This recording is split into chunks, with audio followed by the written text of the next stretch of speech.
One of the most significant moments in Dallas history could happen later on this week. So what's happening here? County commissioners are expected to exonerate a man who was convicted and then executed for a murder the county now says 70 years later that he did not commit. Our JD Miles tonight looking back at the case and how a broken justice system could have led to such a shameful chapter of our history. Looking into his eyes on this film from Now, is he the only one who's this happened to? No, it's been happening to a countless number of individuals, especially colored individuals. But it is nice to see that they are admitting to the wrongdoing. inside a Dallas courtroom, you can only imagine what was going through the mind of Tommy Lee Walker. His unbroken stare into the camera appears to look for reason and fairness that too often didn't exist in 1956.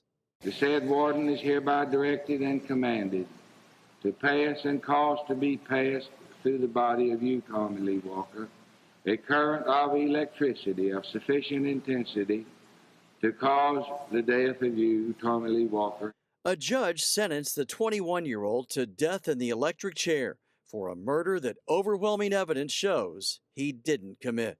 It's not difficult to fathom probably what happened. They grabbed the first, quote, Negro, they saw. Dallas County Commissioner John Wiley Price says that period in the city's history was scarred by racial injustice. It was in this part of northwest Dallas near Love Field in 1953 when a 31-year-old woman was murdered at night while walking to a bus stop. There were no witnesses, no evidence left behind, just racial hysteria and unfounded claims that it was committed by a black man. The Klan. They didn't even know if it was committed by a black man or not. But anything bad happens, especially back in those times, they blamed it on the black people. Was basically rampant here.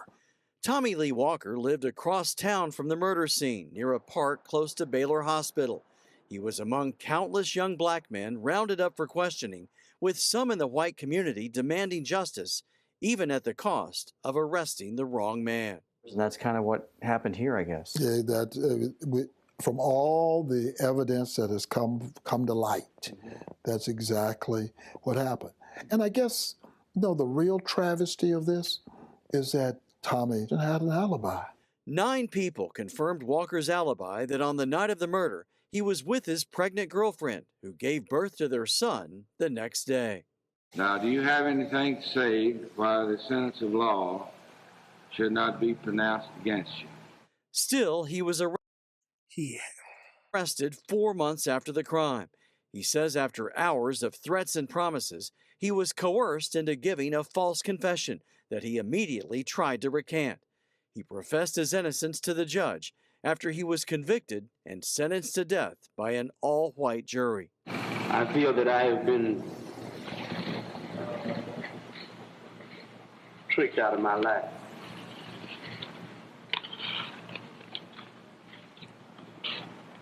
There's a lot of other people that have been convicted for crimes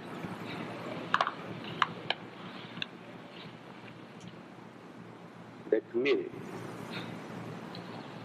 and was turned loose. I haven't did anything, and I'm not being turned loose. I can't even fathom, JD. It's extremely difficult for me to fathom. 5,000 people attended Walker's funeral, and it's taken 70 years for Dallas to face what in all likelihood was a terrible injustice. The story of Tommy Lee Walker is more than a history lesson. It's a dark, disturbing, cautionary tale of race and its impact on the justice system, which resulted in a young, innocent man being executed by the state of Texas. The last thing he said before he was executed is, "I'm innocent." On Wednesday, Price says the Dallas County Commissioner's Court will have evidence of the case presented during a special meeting and then decide whether to pass a symbolic resolution exonerating a man who paid the ultimate price for being wrongly accused of murder. We think it's appropriate. We may be the first court in the country to do this. What is this moment going to mean for you? The arc of justice bends towards justice. Price says Walker's now 72-year-old son will be there to hopefully see with his own eyes the justice his father's eyes seemed to desperately search for but could not find on that day in 1956. This man had an alibi. 9 people were there who could testify that he was not the man who did this. But I'm assuming the majority of them were black, and it did not matter. Their word could not be trusted. It's a crazy situation. Let's go over into this next video and see if they give us any more details about this whole situation. Now, Dallas County commissioners are considering a rare and historic resolution, one that would formally acknowledge a wrongful execution from the city's segregated past. Our Lauren Crawford is live at Commissioners Court this morning with an update for us. Lauren. Hi, Karen. Well, Commissioners Court is still underway as we speak, but Dallas County leaders could vote to declare that Tommy Lee Walker was innocent of the crime that led to his execution nearly 70 years ago. Now, commissioners are reviewing a 1950s murder case that led to Walker's conviction and execution. And there were no eyewitnesses and no physical evidence tying him to the crime, yet he was convicted with a white jury. Multiple witnesses testified that he had an alibi, including that he was with his pregnant girlfriend as she went into labor that night. Inside the courtroom today, commissioners heard Walker's own words in a historical recording played during the meeting, spoken at his sentencing. I feel that I have been tricked out of my life.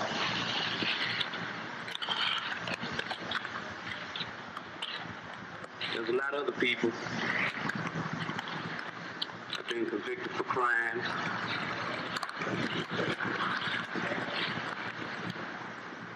that committed and were turned loose. I haven't did anything. And there you just heard Walker maintaining his innocence even after he was sentenced to death. And today's vote marks a very historic and symbolic moment here in Dallas. And inside of the courtroom, Walker's son is there. Tommy Lee Walker died when his son was just 2 years old. And as I was walking out to come down here just a few minutes ago, he started to give emotional response and about what this day means to him. So we're going to have more coverage continuing in our evening newscast. Live in Dallas, Lauren Crawford, CBS News, Texas. I'm happy that he's finally getting heard. But we got to remember that there's probably countless others who went through the same thing. A history of very dark things the U.S. has. Let's get over into this AI breakdown to see if they give us any more details about it. So on January 21st, Tommy Lee Walker was officially declared innocent by the Dallas County Commissioners Court, exactly 70 years after his execution. Electric execution. Walker was executed in an electric chair at 21 years old for a 1953 murder of Vince Parker in Dallas. His post-exoneration follows years of prolonged reinvestigations by the Innocence Project, the Dallas County Convictions and Integrity Unit, and Northeastern University Civil Rights and Restorative Justice Project. So the key details of this case, so the false confessions. Walker was coerced into a confession after hours of threats. He immediately recanted it before his trial, but it was used for his conviction. Remember, that's one of the reasons why you can't be threatened, and because it takes your confession out of whack. 9 witnesses testified that Walker was with his pregnant girlfriend that night. she gave birth to their son the following day. So the investigators concluded the case was compromised by racial bias, coerced interrogation tactics, and unreliable evidence presented to an all-white jury. Walker maintained his innocence until the very end, stating at his sentencing, "I feel that I've been tricked out of my life." The case mirrors that of George Stenley Jr., a 14-year-old who was exonerated 70 years after his execution in South Carolina in 2014. There's several cases that follow the same narrative. It's a crazy situation. So the reinvestigation of Tommy Lee was sparked by a 2013 journalist inquiry and cumulative